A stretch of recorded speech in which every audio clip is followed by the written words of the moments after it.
Bismillahirrahmanirrahim. Alhamdulillahi Rabbil Alamin. Salatu wassalamu ala syarfil anbiya'i wal mursalin. Nabiyina Muhammadin wa ala alihi wa sahbihi ajma'in. Assalamualaikum warahmatullahi wabarakatuh. So inshallah, alamul jin wa syayatin. So tinatalakay na nga natin yung mga paraan na inililigaw ni Satanas ang mga tao. Kabilang dito, yung mga bisyo. At dito nababanggit ni Allah, Suratul Ma'idah, verse 90 to 91, na nasimulan na nating talakayin. Ya ayyuhalladhina amanu innamal khamru wal maisiru wal ansabu wal azlamu rijzum min amali syaitan. O mga nanampalataya, ang alak, sugal, mga altar, na dito sumasamba yung mga musyrik sa kanilang mga Diyos-Diyosan o nagkakatay ng kanilang mga kataying hayop para sa mga Diyos-Diyosan, at ang mga pana na ginagamit upang manghula, ang mga ito ay mga karumihan lamang mula kay Satanas. Ibig sabihin, wala itong silbi. Wala itong silbi, ito ay mga karumihan lamang mula kay Satanas. Fajtanibuhu. Layuan ninyo ang mga ito. Layuan, ibig sabihin, hindi nga sinabi ni Allah na huwag ninyong gagawin. Bagus ang sabi niya, huwag kayong magkaroon ng anumang kinalaman sa mga ito, la'allakum tuflihun, upang kayo nawa ay magtagumpay.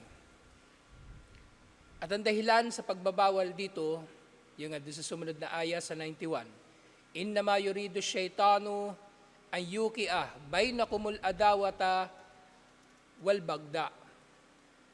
Ang inahangad lamang ni Satanas sa apat na bagay na ito, at iba pang mga bagay na ginagamit ni Satanas laban sa mga tao. So nababanggit dito apat, di ba? Alak, sugal, mga altar, at mga pana na ginagamit sa panghuhula. Ang nais lamang ni Satanas sa mga bagay na ito ay ang mamagitan sa inyo ang pakikipag-away at pagkamuhi sa isa't isa. Innama yuridu syaitanu ayyuki bainakumul adawata wal bagdaa fil khamri wal maisir. Ang nais lamang ni Satanas sa inyo ay ang mag-away-away kayo sa pamagitan ng alak at ng sugal. Wa yasuddukum an dhikrillahi wa anis salah.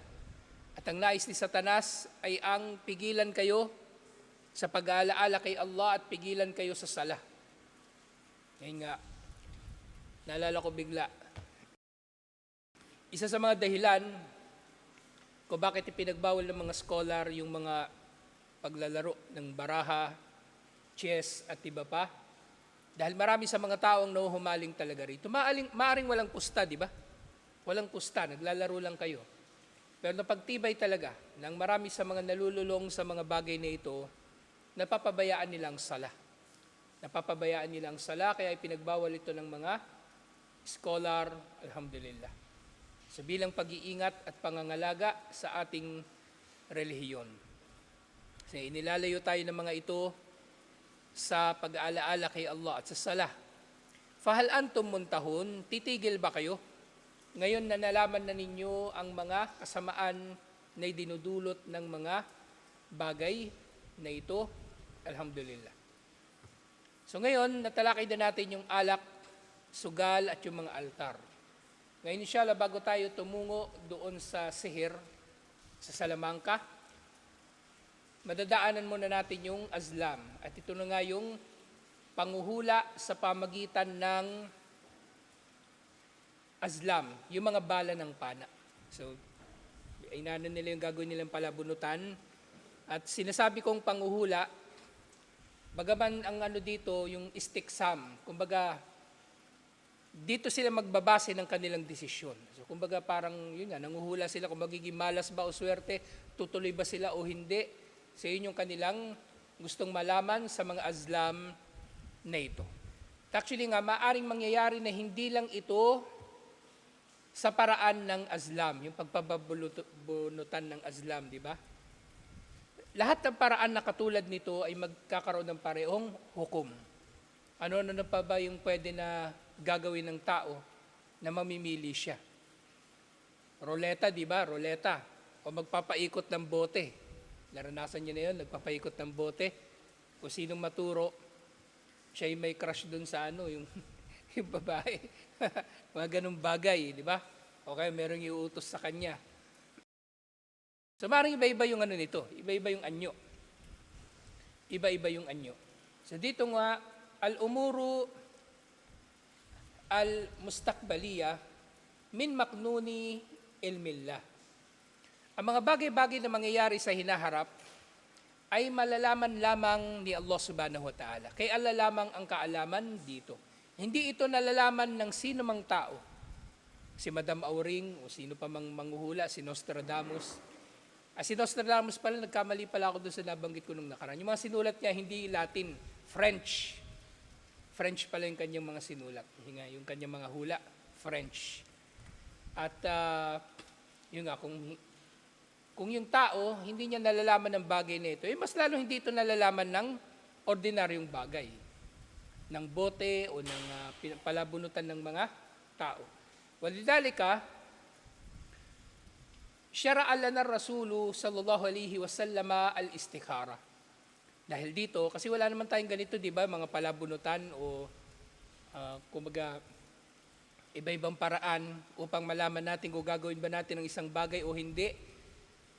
Isa lang ang isinabatas sa atin ni Propeta Muhammad sallallahu alaihi wasallam, ang istikhara. Ang istikhara. At nadadaanan natin paunti-unting istikhara. Ang istikhara nga, sunna ito na sala, 2 rakaah. Pag gagawin mo yung sala na yon, ang intention mo, magdudua ka kay Allah pagkatapos ng istikhara na ito. Magdudua ka kay Allah na gabayan ka patungo sa kung ano ang pinakamabuti para sa iyo. At ang katugunan ng istikhara na ito ay hindi ito katulad ng inakala ng marami na merong iilaw, may liwanag, tapos doon ka pupunta. Hindi. Ang mangyari dito, padadalin ni Allah kung ano man ang magiging mabuti para sa iyo, inshallah. At kapag sinabing mabuti, maaring hindi immediately mabuti. Naintindihan nyo? Halimbawa, nagsala ka ng istikhara, humiling ka kay Allah, nagabayan ka, tapos ginabayan ka niya tungo sa isang bagay, tapos pangit agad yung nangyari. Isipin mo, ba't ganito? Nag-istikara ako eh. Akala ko ba pag nag-istikara ka, gagabayin ka ni Allah tungo sa mabuti. Ayun pala, yung pangit na nangyari ay daan patungo naman doon sa isa pang maganda na nasa likod nito pagkatapos nito. So ganito ang kaalaman ni Allah. Wala tayong naaarok na kahit na ano sa kaalaman ni Allah, lalong-lalo na tungkol sa mga bagay-bagay na mangyayari sa hinaharap. Na nga, idha aradna safaran o zawajan o gayra dalik, kapag ninais natin yung paglalakbay, pag-aasawa o iba pang bagay, narju minallahi an yakhtara lana khairal umur. Hinihiling natin kay Allah sa pamagitan ng istikhara na ito na siya mismo ang pumili para sa atin ng pinakamainam na bagay. Ganiting istikhara. Ganiting istikhara. Siyempre, pwede rin naman na ano, gustong-gusto mo talaga yung sister, di ba? O magdudua ka kay Allah na ibigay talaga niya yung sister bilang mapapangasawa mo. Pwede naman. Pero walang sisihan. Mamaya to pa rin di Allah yung dua mo. O napangasawa mo yung sister, buwisit pala o ano. Namamalo ng tubo. Walang sisihan. Hindi mo pwede sisihin si Allah. Dinua mo yun tinupat lang di Allah eh. Kaya nga sa ganito, di ba? Mas mainam istikhara pa rin eh, di ba? O ilingin mo kay Allah. Kaso pag gago talaga, maninisi pa rin talaga kay Allah eh. Yun nga lang, inuuna ko nang mabanggit. Walang sisihan. So, yun nga, maaring yung idudulutin ni Allah sa iyo na magawa mo o magkasadlakan mo, maaring sa unang tingin masama, di ba? Pero maaring may mangyayari pang marami pagkatapos nito. Hindi natin nabapatid ang kaalaman ni Allah. Nga, si Propeta Muhammad sallallahu alaihi wasallam sinabatas niyang istikhara wa abdalal istiksama bil azlam, at pinawalang saysay niya ang istiksam, yung pagpapalabunutan na anyway, isang anyo ng panguhula sa pamagitan ng mga pana. Fa inna siham wal kadah la ta'lamu ayna al khaira wala tadrihi. Ang mga bala ng pana ay walang anumang nalalaman kung saan matatagpuan ng mabuti o kumbaga wala itong nalalaman nga na kahit na ano. Wala itong nalalaman na kahit na ano. Fa istisyaratuha, kaya ang pagsangguni sa mga palabunutan na ito, khalalun fil akli, ang pagsangguni sa mga pana ay kapintasan pa nga o kakulangan sa pag-iisip. Parang sinasabi ni Sheikh Rahimahullah, tanga lang ang gagawa ng bagay na ito, palabunutan. Wa kusurun fil ilmi, at ito ay kakulangan din sa kaalaman o mithlu dalika zajrut tair. Katulad din ng mga bagay na ito yung yung pagtingin sa kung saan lilipad yung ibon. Liliko ba ito sa kanan, liliko sa kaliwa, didiretso ba ito? Kana man yuridu safaran idha kharaja min baytihi wa marra bi ta'irin zajarahu. Halimbawa nga niyan, merong tao na gustong maglakbay. At paglabas niya ng bahay niya, nakakita siya ng ibon. At itong ibon na ito, halimbawa nakadapo. Bubugawin niya yon. Bubugawin niya. At kung saan ito pupunta, magkakaroon ng kahulugan. Yan, zajarahu. Faintayaman, kapag ito daw pupunta sa kanan, kana safaran maymunan. Ito ay magiging paglalakbay na madali o maganda. Wa in marra an shimalihi, pero pag ito pumunta sa kaliwa, kana safaran masyuman. Ito ay paglalakbay na magiging mahirap o merong masamang pangitain. Masamang pangitain. Wa kullu dalika binaddalal, at lahat ng mga ito ay kabilang sa pagkaligaw, waliyadu billah. Ngayon may nabanggit ako nung nakaraan, yung narinig ko nga lang din yun sa lecture. Merong nauuso ngayon sa mga tao. Ang tawag nila daily ayah. Daily ayah. Kukuha sila ng mushaf o translation ng Quran, bubuklatin nila yun randomly. O random, gagagano, nakapikit pa yun, pipikit-pikit pa yun, gagagano. Kung ano yung unang ayah mababasa niya, yun daw ang kanyang magiging gabay sa araw na yun. Pero nga may babala yung mga scholar sa ganong gawain. Kasi maaring mauuwi yun dito sa Islam. Sa Islam. Paano kung mabasa mo bigla? Wa min ayatihi an khalaqa lakum min anfusikum azwaja. Tuwang-tuwa ka. Sabi mo, makakapangasawa ko ngayong araw na to. Ginawa mong horoscope o kumbaga, aklat ng panghuhula, yung Quran. Hindi pwede. Hindi pwede. Okay, sa ibang buklat mo na naman, nabasa mo. Sa sunod na araw, nagbuklat ka na naman, nabasa mo. Tungkol sa tungkol sa impyerno. Kinabahan ka. Yung pupuntahan mo sana, hindi ka na tumuloy kasi impyerno yung nabasa mo Binigyan mo ng kahulugan. So hindi ganon. Hindi ganon. Yung binabasa natin inshallah sa Quran, buo, maramihan, hindi yung pa-isa-isa lang, papitik-pitik lang na Quran. Buo natin itong binabasa hanggat maaari, insyaallah. So nga, magandang huling nabanggit itong Islam. Kasi sa itong anyungan ng pagtatangka ng tao na malaman ang hinaharap, malaman ang al-ghaib, malaman ang nalilingid. At ito nga, yung isa sa mga taktika ni Satanas na sumunod na nababanggit ni Sheikh Rahimahullah, as-sihru. Ang sihir o ang salamangka. Ngayon itong sihir, napapaloob dito maraming bagay. Ang salamangka, ito yung anumang may kinalaman sa karunungang itim. Mga bagay-bagay na may kababalaghan. Mga bagay-bagay na maaring nangyayari, kumbaga may kababalaghan, di ba, maaring mangyayari dahil may sabwatan sa pagitan ng tao at ng demonyo, o yung tao na yun ay wala naman talagang kasabot na demonyo pero nag-aangkin siya ng kapangyarihan. Mabilis lang talaga gumalaw yung kanyang kamay o gumagamit siya ng mga tricks. Di ba? Magic tricks lang talaga yung ginagawa niya. Kaya pati yun, bawal din. Yung piso, palilitawin niya sa noo mo. o kung ano pang gagawin niya, ipinagbabawal din yun sa Islam. Kasi panlilin lang din yun panlilin lang, pagsisinungaling, at yun nga, yun ay kahawig o katulad ng sihir, salamangka, karunungang itim, at iba't iba pang napapaloob dito. Pangkukulam, panggagayuma, maaaring napapaloob din dito. At syempre yung panghuhula, maaaring napapaloob din dito. Ano man may kinalaman sa karunungang itim. Pati kahit yung yung panggagamot. Kaya nga mag-iingat kayo kung yung halimbawa, yung naghihilot sa inyo, yung napilay ka, di ba? Sabi mo, masakit yung yung balikat ko. Bubulungan ka pa. Pag himas-himas sa'yo mamaya, bubulungan. Ang bad trip pa doon, yung bulong niya, may kasamang dura. Ikakanganga lang niya nung kanina, tumalsik pa sa mukha mo yung pula-pula Di ba? So mag-iingat kayo. Ano naman kung magpapahilot ka, kasi naniniwala ako, may kakayanan sila manghilot talaga kasi i-align lang naman niya yung mga, may naipit na ugat, di ba? Actually, mga naipit na ugat, kung ganun lang, mawawala din yun Kusang mawawala yung parang balikat ko na nung nakaraan. Ngayon, okay naman, alhamdulillah.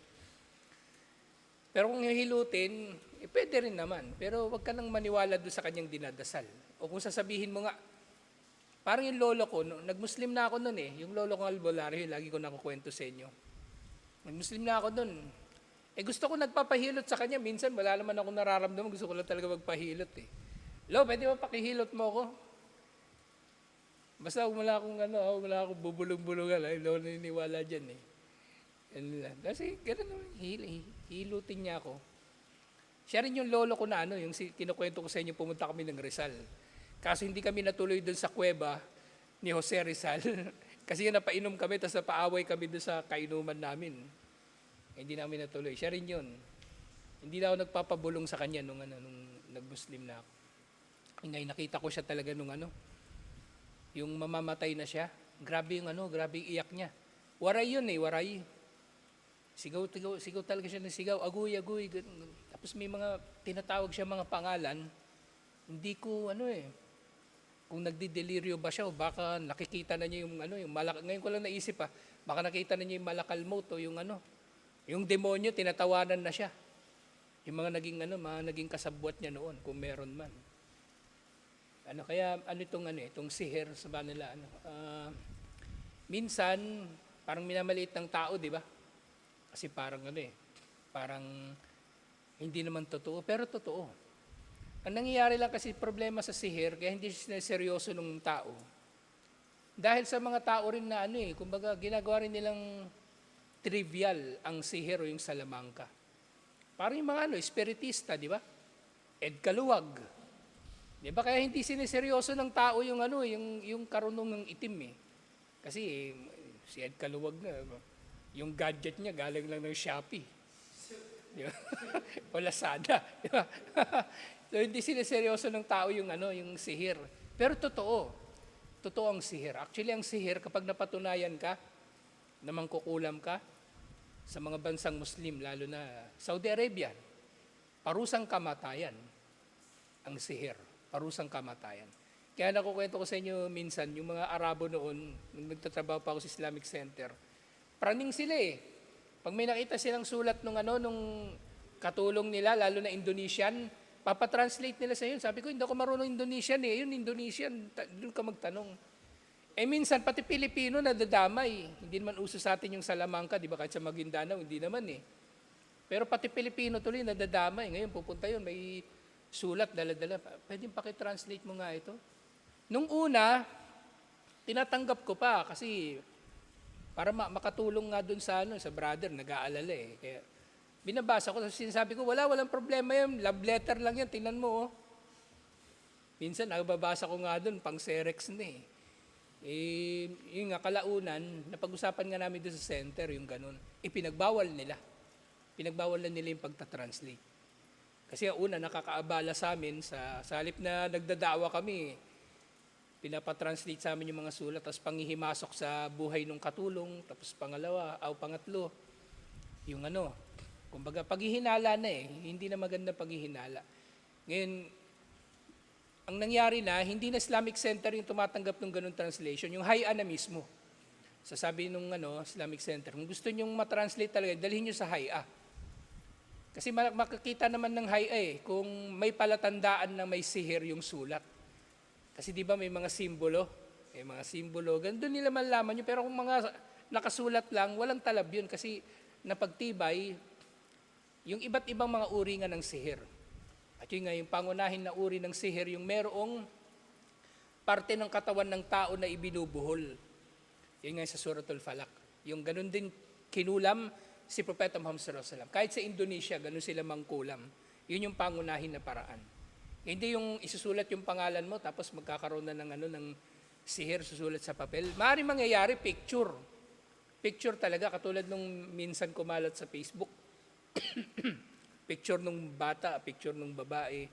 Pinagsusulatan niya yun. Kasi yung picture, yung mukha niya, yung wangis niya, kumbaga parte yun ng katauhan niya. Kaya pwedeng tatalab yung sihir sa ganun. Pero yung isusulat lang yung pangalan mo, isusumpa kita ganito, ganyan. O kaya crush mo yung babae, sinulat mo yung pangalan. Sinusumpa kita. Hindi pala sinusumpa. Mamahalin mo ko, susundin mo lahat ng gusto. Hindi mga tutupad. Kasi may mga samantalang mga demonyo, choosy din naman sila. Hindi sila basta-bastang magpapatupad ng sihir. Yung kung ano lang gagawin mo. Tapos yun nga, yung voodoo naman. Yung sa atin sa Pilipinas, nabanggit ko na rin ito nung nakaraan. Yung may manika na tinutusok, di ba? Nauso talaga yun sa Africa. Kumalat yun sa Jamaica, sa Cuba, yung Antilles, yung nasakop din yun ng mga Kastila. Kaya pagdating dito ng mga Kastila, yun naging idea ng mga Pilipino kung paano yung pangkukulam. Pero ang ancient talaga na pangkukulam sa atin, yung barang. Yung barang. Titingnan ka lang nun, tatalab na yung kulam niya sa'yo. Titingnan ka lang. Pero syempre, maaaring meron na siyang ibang ginawang preparasyon. Maaaring meron din siyang kinuha na gamit mo noon pa. Tapos, kumbaga, ikinabit na niya doon yung kanyang kulam. Pero yun nga, totoo. Yung gusto kong sabihin dito, totoo ang kulam. Sa Samar nga, meron sila tinatawag doon na lugar. Capital doon ng mga mangkukulam, yung Talalura. Tawag nila Talalura. Tapos yung yung Biringan, yun daw yung na Jessica Soho yun Sikreto daw yun na lungsod na minsan makikita ng tao pero mawawalan bigla. Siya, invisible. Siyempre, sikat din yung Kapis. Ang mga aswang naman yung Kapis pala. Sikihor. Sikihor ang kilala sa pangkukulam. Pero lahat ng lugar, may kanilang version ng pangkukulam, waliyadu billah.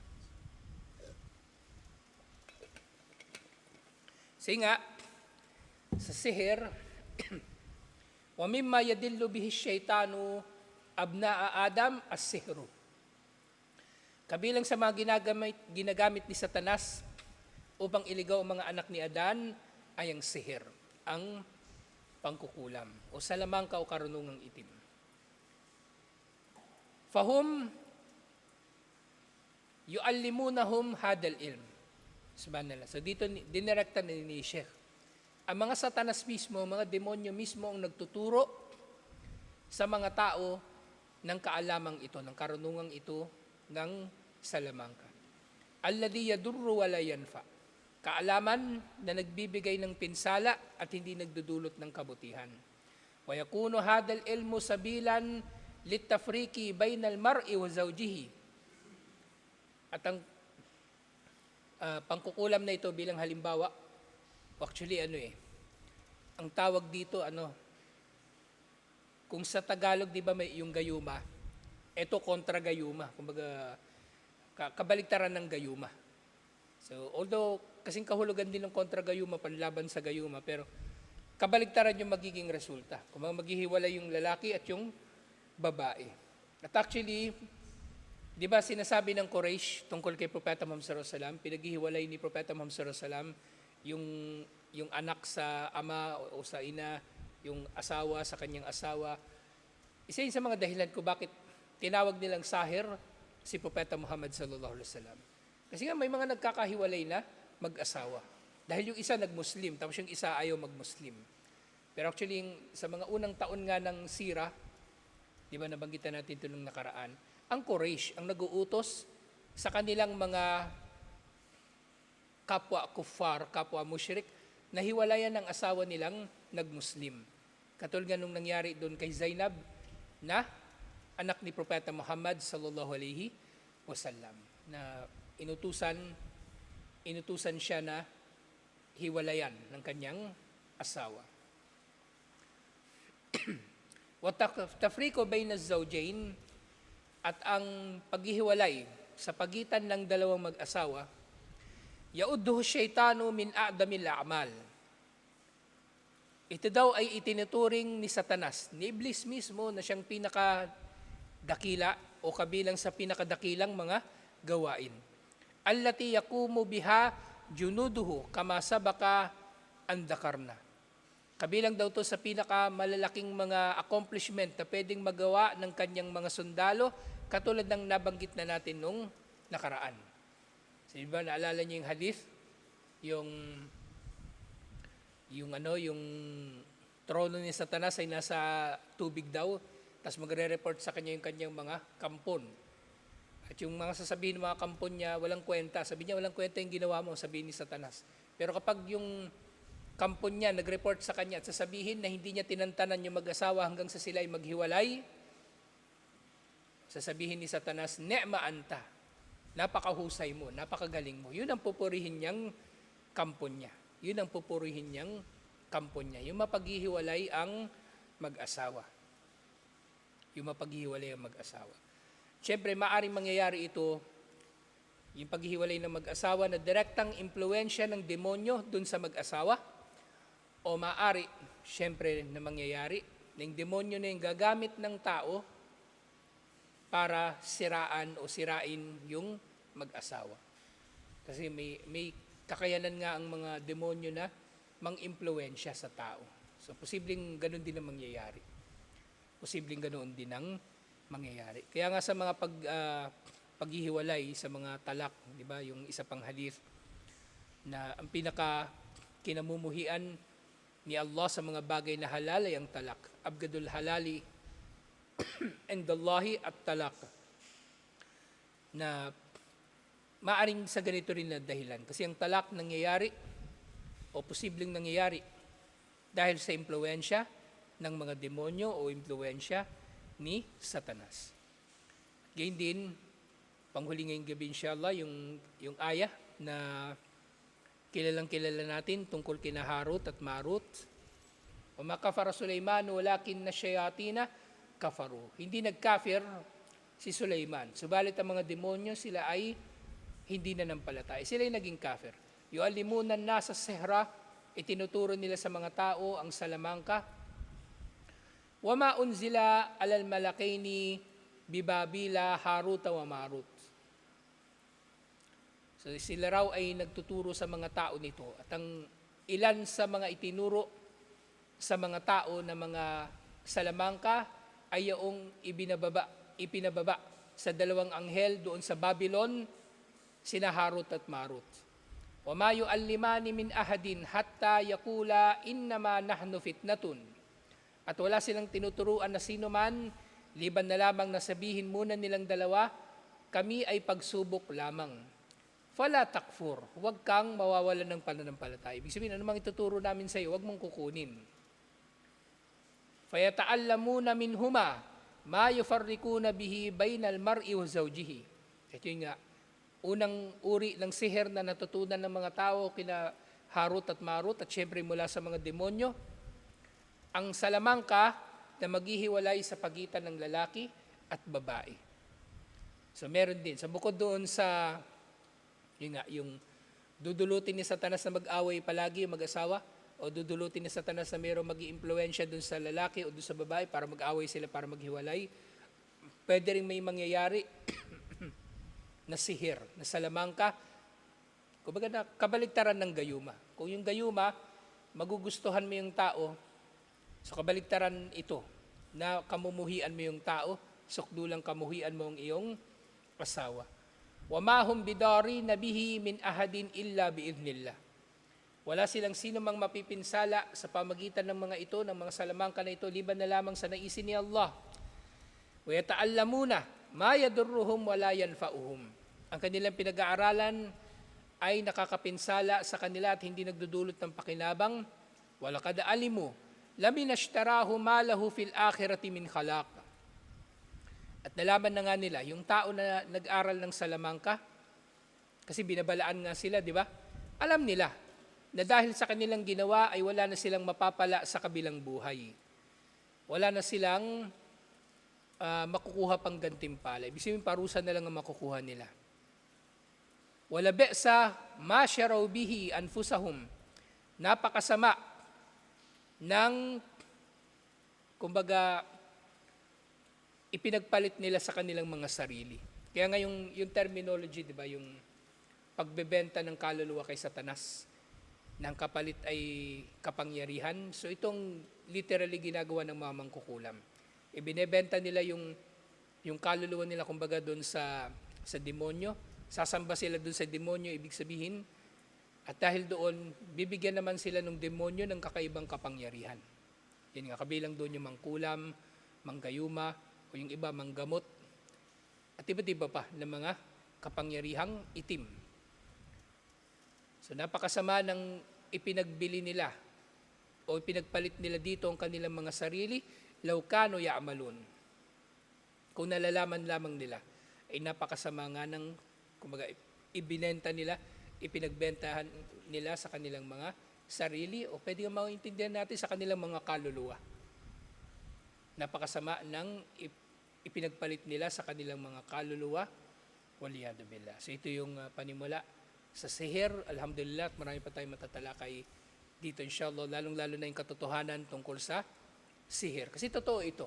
Yung nga lang nagiging trivial na lang siya ngayon kasi minsan kasi pag si Jessica Soho may palabas, minsan di mo na siniseryoso Kasi masyado na siyang masyadong sila ngayon, yung ang habol nila ay attention na lang ng tao. Sinisensationalize nila yung mga bagay-bagay. Nga nakwento ko sa inyo, may kasama kami nung nakaraan na cameraman namin sa Mensahe TV. Pinapanood niya sa akin yung isang episode ni Jessica Soho. Siya yung ini-interview. Kasi kilala ko yung mukha niya Hanggang dito lang yung binidyohan, yung bibig niya lang. Pero alam ko yung itsura ng bibig niya. Sabi nga niya, siya talaga yun. Yung episode na yun, hanapin niyo sa Jessica Soho. Napicturean daw nila yung alien. Alam niyo naman, di ba, kalokohan lang yun kasi merong app, di ba, yung camera 360 at yung iba't iba pang mga app, di ba? Pag nagpicture ka, merong alien, merong multo. Subukan niyo na yun. Picturean ko si Rashid. Tapos mamimili ako anong katabi ni Rashid. Si Sadako ba o sino yung Pennywise. O kung sino-sino pa pwede maging katabi. Meron ganun. Pati ba naman yung pinatulan ni Jessica Soho, ginawa niyang episode ng kanyang palabas, waliyadu billah. So, totoo ang sihir. Kahit pa tinitrivialize ito ng mga tao, katulad ni Ed Kaluwag at iba pa, totoo ang sihir at yan ang matatalakay natin next week, inshallah. Assalamualaikum warahmatullahi wabarakatuh.